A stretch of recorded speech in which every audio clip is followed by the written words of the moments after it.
And most of it is in northern Alaska, parts of Siberia, northern Canada, and a little bit on Scandinavia, but not that much. And in particular for Alaska, what the observations say is that in between 12 years, the last 12 years, well, not the last 12 years, but in between 2007 and 2019, there are certain locations where up to 250 meters of coast or permafrost have been lost to erosion because of the increase in temperature, which is about 4 times higher in the Arctic than the global average. And so it is believed that the culprits for this erosion are a number of reasons, 3 main reasons. The increase in the ice-free season because the Arctic Ocean is no longer covered by ice as much or as long as it used to be in previous decades. And that leads to an increased wave energy and a storm surge that also contributes to the erosion of the permafrost and also the increase in temperatures both in the sea and in the atmosphere that had an effect on the ice. And the ice, as we are going to see later on, is essentially what gives structural integrity and strength to the permafrost. And so if the ice is compromised, then the permafrost is subject to easier failure and by consequence erosion. So what is the morphology of the permafrost in the Arctic? So you can see there, as I was mentioning before, in the top right, you can see where permafrost is located around the Arctic. So you see that there is a significant fraction of the land in there. And on the left, you can see some of the morphology, the typical morphology that you observe in these permafrost lands, which essentially you can see that there are polygons of permafrost that are separated by ice wedges. And this is a very typical morphology that you see in there. Now, there are some differences, of course, in the size of these polygons and shapes and the depth and the width of the ice wedges. But for the most part, this is a very typical morphology. And so that's the one that we're going to target for our modeling. And and this is where the story, it kind of gets interesting, at least for me, because people that have researched permafrost failure, they identify several different modes of failure and you can see here listed 3 of them, what they call a slumping and detachment and block failure and so on and so forth. So when I joined this project, this was a project that was started at Sandia back in the day. And when I joined this project, they just approached me because they needed a talking solid mechanics person in that project. And so the idea was that they were going to do this sophisticated modeling of the ocean currents and the air temperature and so on and so forth, and using very sophisticated models coming from E3SM and other codes, very sophisticated. But for the permafrost, they were going to do just some block modeling, like rigid blocks. And then I said, like, what? So I was horrified to hear that. I said, you mean you are not going to use a differential equation, a partial differential equation, to model the thing that you care about? So why? And anyway, just to say that this was a little bit of eye-opening for me in terms of that my role became a little bit of education for climate scientists. That, so the same complicated differential equations that you're going to use for modeling the ocean and the air can be used for modeling the soil as well. And you don't really need to assume that if you do that, you don't really need to assume that the soil is going to fail using a certain mechanism. The strength of the material as it degrades, if you introduce a proper modeling, is going to lead to the mechanisms of failure that you're going to observe. And so you just have to let the simulation do its thing.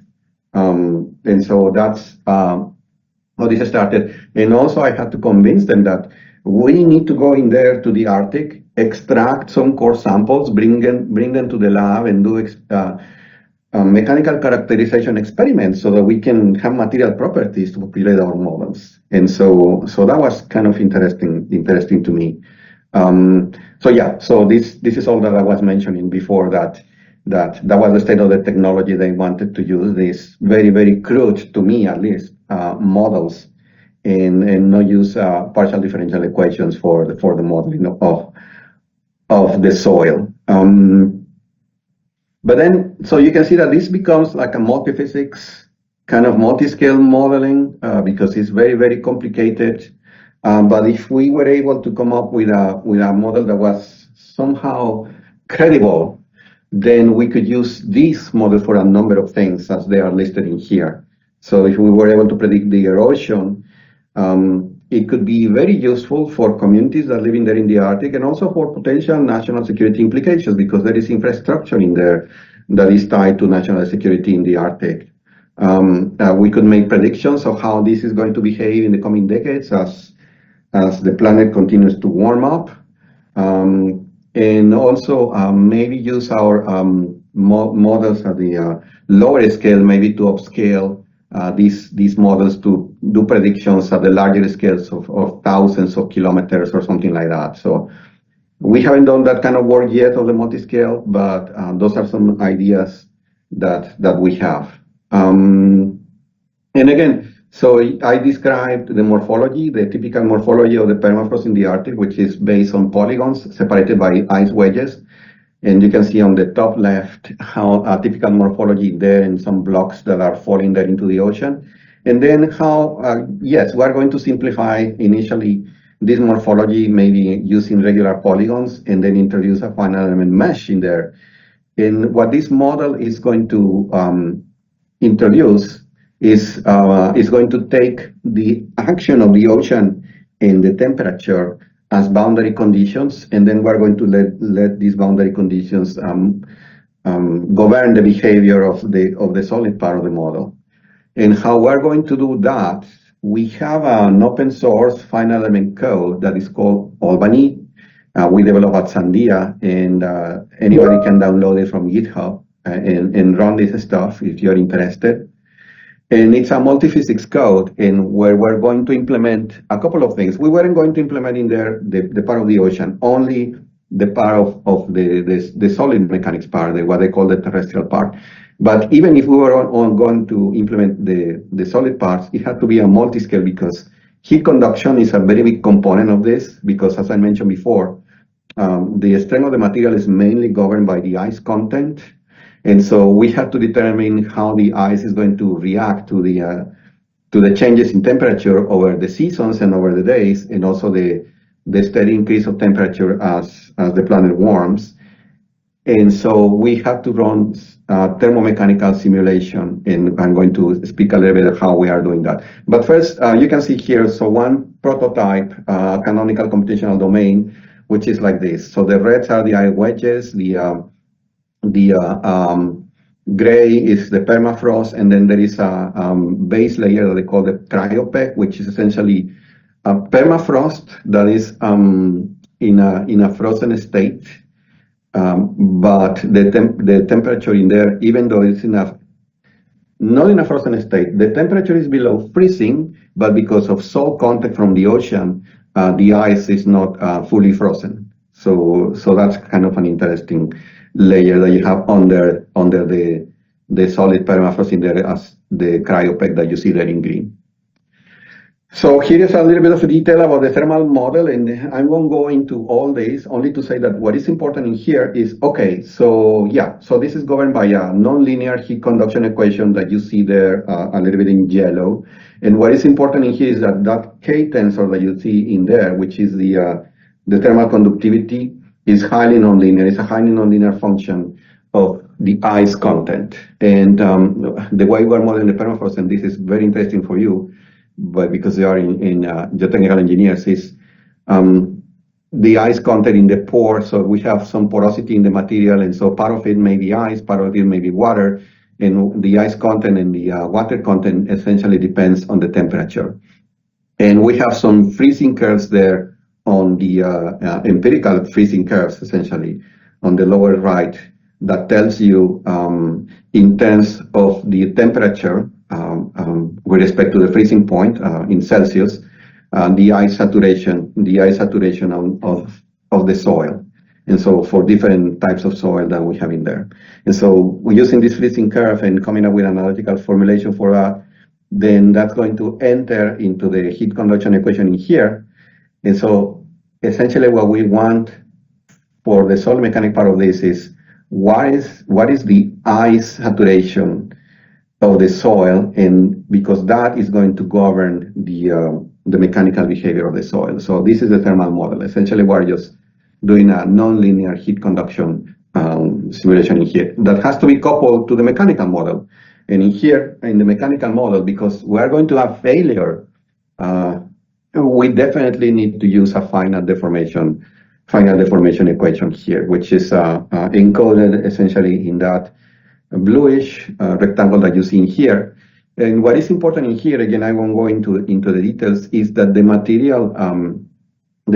strength of the material is going to be totally dependent on the ice content. And so that's essentially what's going to govern the mechanical behavior. And I'm going to go in a little bit more detail about this, but for the time being, this is what we have. And now this is the horrifying thing that we're doing here. So let me just preface it with a caveat, because I'm not a geomechanics expert. And at the beginning of this, as I mentioned at the beginning of this project, they were going to use very crude models. There were many things to consider. First of all, convincing them to use a real solid mechanics model for this. But then we were going to have to do a couple thermomechanical simulation, and I'm going to tell you the story about that because we struggled with that a little bit. So we needed to include finite deformations, and because we want to model the erosion, we have to also do mesh adaptivity in the sense that, okay, so when we satisfy certain failure criteria, the material is going to be removed from the mesh, and that introduces a lot of numerical complications, as you can imagine. And so we had to implement these mesh adaptivity from scratch to simulate the erosion. And there were some moving pieces, and that was just one person working on this, essentially on the solid mechanics part, myself. I decided, okay, so there are so many moving pieces in here and so many uncertainties that I'm going to start with the simplest material model that I know can admit plasticity. And I know that that's not the best, but that's what I was against at the time. And so essentially I said, I'm going to start with a J2, very simple plasticity model, and we'll modify this as the need goes on and adding features and mechanisms, constitutive mechanisms to it as we refine the simulation. And so that's how it started. And so that's a big caveat. I know that that's not the right thing to do, that there are much more sophisticated models, but that's what I did anyway. So because of the limitations that we had at the beginning. And the way we're going to introduce the atmospheric air temperature and the wave pressure, because the waves, when there is no ice coverage in the ocean, the waves are slamming into the faces of this blob face that you see over here. It's essentially a Neumann boundary condition, traction boundary condition on the blob face from a wave model that is run separately. Another couple, but essentially we pre-compute in the wave model what the wave pressure, the resultant wave pressure is going to be into the blob face, and that's how we're going to introduce the effect of the C in this particular geometry here. Okay. Okay, and so here is the failure criteria that we are using. Again, as I said, because the model started as a simple thing and got more complicated, you will think, okay, so how do we determine the material failure here? So essentially, when for us, we don't really want to model post-yield behavior, because once the material reaches a certain level of stress, in tension or in compression, then and it suffers a very large amount of deformation, then we remove it from the mesh. As you can see here, you can see one slice that we took from out of that other geometry that you see, and essentially what we do is remove the material when we reach a critical value of stress, when we reach a certain critical value of the strain, or when we satisfy a kinematic criterion, essentially when the rotation of the material or the displacement with respect to its reference configuration is too large. And this is essentially something that we found empirically based on the very limited and ad hoc material model that we have in running simulations and comparing to the observations in the field. So yes, at the beginning I thought that only the failure criterion was going to be necessary, but we needed to add these two extra failure criteria to be able to reproduce what we observe in the field. Mainly because, for instance, you can see here on the right that there is this top layer of organic material there, codified in red. And so, for instance, if we didn't introduce a kinematic criterion in there, so that layer is because of the vegetation that is on top of the permafrost. If we didn't remove the material there when it reached, for instance, some hanging distance from its reference configuration, because of the strength of that material, it will hang in there, but it wasn't realistic. And so, yeah, so we had to refine or modify or do ad hoc modifications to these failure criteria as we did simulations and observed the effects. And then remove this material from the mesh that requires mesh adaptivity and keep the consistency of the numbering of the elements and the nodes and all that jazz, which was really, really, really complicated. But we managed to do that. Okay, so now let me tell you a little bit, and let me see how we are going in time. So 20 minutes so far. So it's a coupled thermomechanical simulation. And because I'm kind of a numerical guy, I was really, really a believer in doing monolithic coupling, in the sense that, for instance, you have two partial differential equations, the heat conduction and the solid mechanics equation, and we're going to couple that. Let's run them as a single thing, and we're going to apply derivatives in there, and then we're going to do a monolithic approach. So if we're doing implicit solution in here, then we're going to have this huge stiffness matrix that is going to include blocks coming from the thermal equation, from the solid mechanics equation, and the coupling of diagonal coupling blocks. And then we're going to do a solve on all this, and yeah, that's the right mathematical way of doing it.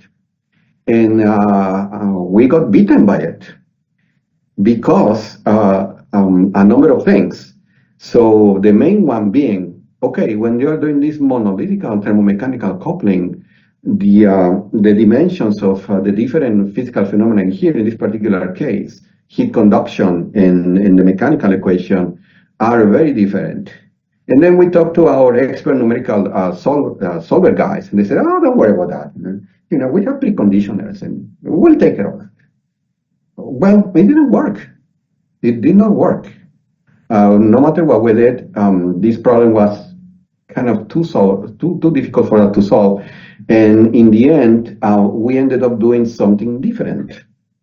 We did what is called, I wouldn't call it loose coupling because it's a staggered coupling. And normally people use this terminology of loose coupling, which is, I don't know that it's correct because if you're familiar with Schwartz method in the sense that you do coupling through iterations, if you perform a number of iterations in the coupling, even though they are loosely coupled in an informal sense, if you perform iterations, you can achieve the same level of accuracy as if you were doing monolithic coupling, and that's essentially what we're doing here. And the diagram on the right essentially tells you how this coupling works. So for the thermal problem, so we get a geometry that is coming from the solid mechanics problem because the geometry may change because there is mesh adaptation and removal of material and all other properties. And what it outputs is the temperature and the ice saturation, which in turn the mechanical model takes the ice saturation because it needs that to determine the strength of the material. And based on that and the stresses and all that is influencing the material, it outputs the displacement and the change geometry if the geometry changes for use in the thermal model. Okay, so that's essentially how we're doing this thermomechanical coupling here. And as I mentioned before, we implemented all these in our open source Albany final element platform that you can find on GitHub. There is a link over there. And Albany essentially uses a suite of numerical libraries that have been developed at Sandia for many, many, many years, for a couple of decades now, called Trillinos. And so, yeah, you can see in there the different main libraries. We use a lot of libraries from Trillinos in Albany, but the main ones that allows us to make this final element code kind of powerful. We have automatic differentiation and other things. I won't go into detail. If you are interested, please feel free to reach out. But this is where we implemented our final method. Now, let's talk a little bit about the material, because I think this is probably more interesting to a civil engineering audience. As I mentioned before, I managed to convince my collaborators and others working in the project to go up there to the site and extract core samples and then bring them to the lab. And so you can see there a picture of one of the samples. And essentially what we did is do some mechanical characterization experiments. Those were conducted in a geomechanics lab in Albuquerque, at the Sandia site in Albuquerque, New Mexico. And they were very difficult to perform these mechanical characterization experiments because these samples are very delicate because you have to keep them cold. And so now you have to be sure that all your experimental apparatus is at the temperature, it has to be in a thermal chamber and so on and so forth. But anyway, so there is a whole story about how the experiments were conducted. And so you see there a picture of one of my collaborators in the field next to a bluff extracting one of the core samples. Okay, so we have some stress strain curves that were obtained from mechanical characterization experiments. And based on that, and we fitted those curves to some models of how the elastic modulus, the hardening modulus, and the yield stress. Remember that I mentioned that even though I know that that's not the correct thing to do, I was using essentially a J2 plasticity model, and we added different features to try to reproduce what we were observing in experiments and in the field. And so essentially that model has material properties that are dependent, specifically because I'm using linear hardening for that, specifically the material properties that you care about are the Young modulus, the hardening modulus, and the yield stress. And so those are going to be dependent on essentially two parameters that you see on those surfaces in there. The ice saturation, which is how much ice content the material has, and the porosity. And so we did some fitting of surfaces in there to come up with expressions, empirical expressions, functions that tell you how these material properties behave or change according to the values of the ice saturation and the porosity. And so we introduced that into our model. And as I said before, we are just extracting one single slice from the canonical geometry to see how this behaves. And as I mentioned before, the boundary conditions that we're applying to the bluff face, to the face facing the ocean, are the temperature in there, as you see there, with time. So it's a time series of temperature and water height, and the water height tells you, according to some expressions that we developed, what the pressure should be applied to that bluff face as a boundary condition. And so we do that. And so essentially we run this simulation. We compare to different, there is a paper out of there that is referenced at the bottom, where we will go in more detail about the material model and what we're comparing to. But for this particular talk, what we're going to mention is that, okay, so we run it with a specific set of boundary conditions that were recorded at one specific site in northern Alaska, and where there are field observations, and we're going to compare what we get from these slides against the field observations. And you can see there, for instance, in the bluff profiles over the simulation time for one particular summer, because let me preface this by saying that the erosion in the permafrost bluffs in the particular site, of course, is observed during the summer. It's where you see the erosion events, where you see this material that essentially, as you see here, it's getting removed. July 15, you have more or less an intact face. But as the summer goes on, July 30, you can see more material that is removed, and so on and so forth, until you have more. But there is also block failure, so blocks of this material falling off into the ocean. And so let me see, there's a movie here. Oh yeah, so here on September 1st, for this particular slice, you see the block collapse. And as you can see in here in a series of images in here is how that block collapse happens as the material is removed, because it's satisfying the failure criteria that I described previously. I think there should be a movie here, and there is a time-lapse camera in here showing how you can see there, how you can see how the block falls off, and then it's eroded by the ocean.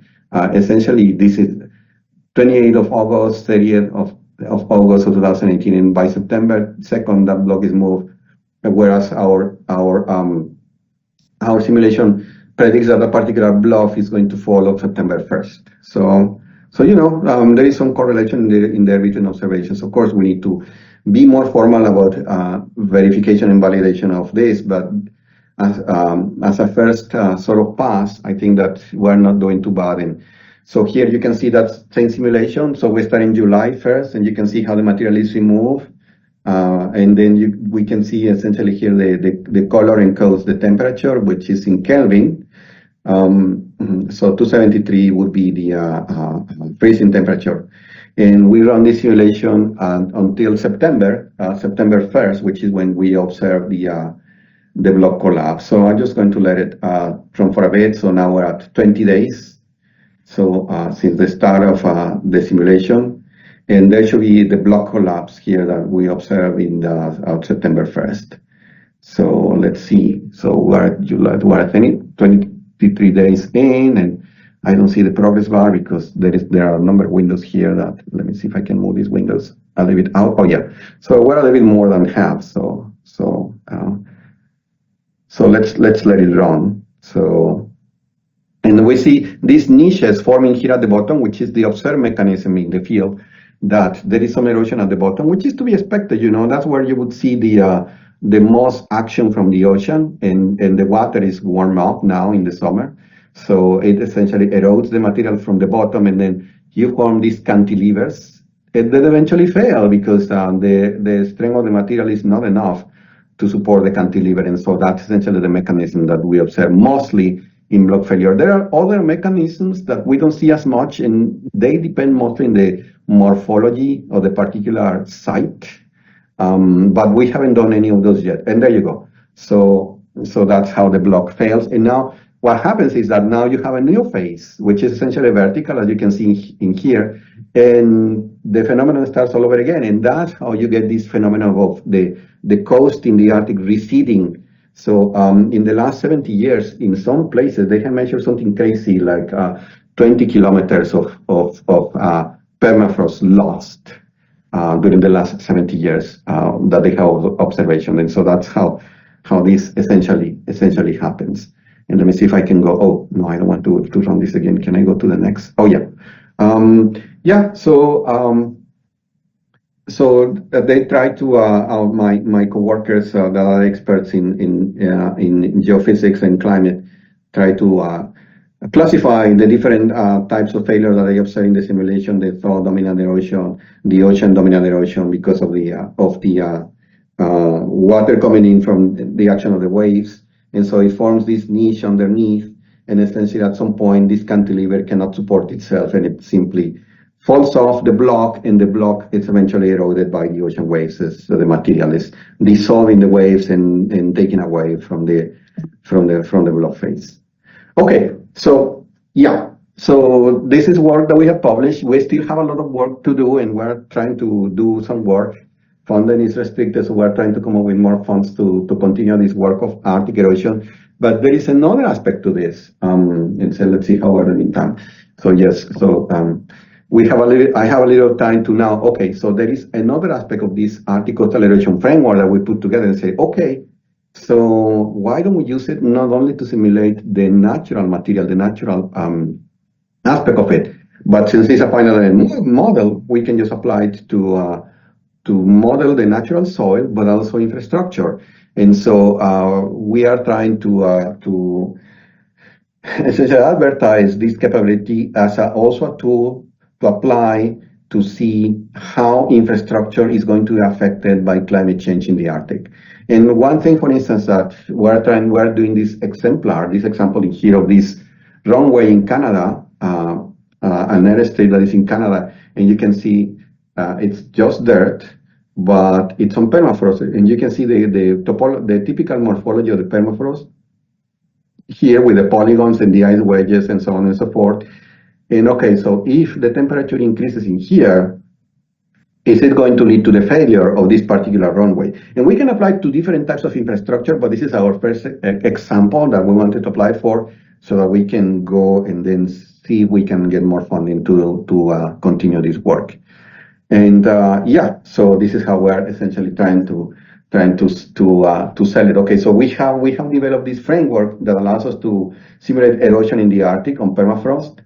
Let's apply now to assess the risk that climate change in the Arctic, the increase of temperature, to assess the risk that it poses to infrastructure, whether civilian infrastructure or military infrastructure or national security infrastructure, all kinds of things. And so we believe that we can refine the model. We want to refine this model, take away that ad hoc material model that we are using and improve it, but also use this not only for erosion, but to determine whether failure of infrastructure is going to apply. And I have this very simple example. It's just a first example. We still have a lot of work to do, but you can see the model that we're using in there of the cross section of that runway that I show, and we're examining if there is increase in temperature and we have different geometries of the ice wedge running, for instance, perpendicular to the cross section or parallel to the cross section. This is going to lead, applying boundary conditions, that we have a weather station in that particular location where they measure the mean temperature across a number of years and the level of ground snow that they have observed in there. And so we have recording from weather stations from 2003 to 2024, but also from the codes, the climate codes. They can simulate these same conditions of the mean temperature and ground snow, let's say in the coming decades from 2024 to 270. And what is surprising to me is that this forecast for this particular location doesn't predict a significant increase in the temperature in here. Barely, I don't know, maybe like a couple of degrees over, I don't know, 5 decades or 4 decades or so, which is surprising to me. But anyway, that's the data that we have from that particular simulation. Maybe that simulation needs to be refined. And so we apply that to our final model. And so this is very simple, really. But as I said, we are trying to find funding to continue this work. And essentially, the upshot in here is that, we're running this in a thermomechanical coupled fashion, as I mentioned before. And what we can get in here, essentially, is that, yes, the ice wedge that is in the middle of this cross-section of the runway is going to be stiffer than the surrounding permafrost, which can lead to differential settlements in the runway, which can affect, its operation. And so how we're going to deal with that? And the same thing we could do for different types of infrastructure. So this is one simulation, and then we have another simulation in here where now we look at different morphology of the ice wedge. I'm going to run this to the end because I know that it's very interesting to look at that. My colleagues here, I'm plotting the displacement because it's kind of fascinating to them to see the displacement, that this thing actually deforms as you run the simulation. And again, so you can see differential settlement in here, so that the ice wedge in this particular runway is at the center. And so then what is going to happen is going to affect the layers, the base and the sub-base of the runway, and that's going to lead to differential settlement, which could affect the ability or the functionality, the ability of this runway to operate. So aircraft, I don't know, may not be able to take off or land on this particular runway, but that's an example that we want to use to work on this, to find resources and support to do this kind of work. And this is something I'm trying to work with Rich Figueroa here to upgrade our material model, because as I said, I did something horrifying, and we developed at Sandia a long time ago this small strain cap plasticity model, which I think the cap plasticity model is the one that is appropriate for modeling permafrost because of its features. We do have significant pressure sensitive plasticity. And I think this material model is the one that probably is more appropriate for this, according to talks and conversations that I had with geomechanics experts. But we do have a limitation that in our code we only have a small strain assumption model in there, and so we want to extend this to final deformation And so that's the work that we're doing today with help from Rich from UC Boulder. And a lot of work to do. A lot of work to do. I won't go to all this because essentially this is for trying to get more sponsors. But yeah, this is the story of our work. How we started doing essentially this for climate work and showing how it's going to lead to more an increase in erosion in the Arctic. And now part of it right now, an offshoot of this is we're trying to use it for assessing risk to infrastructure in the Arctic. And with that, I think I'm at time. So thank you for your time. And if there are any questions,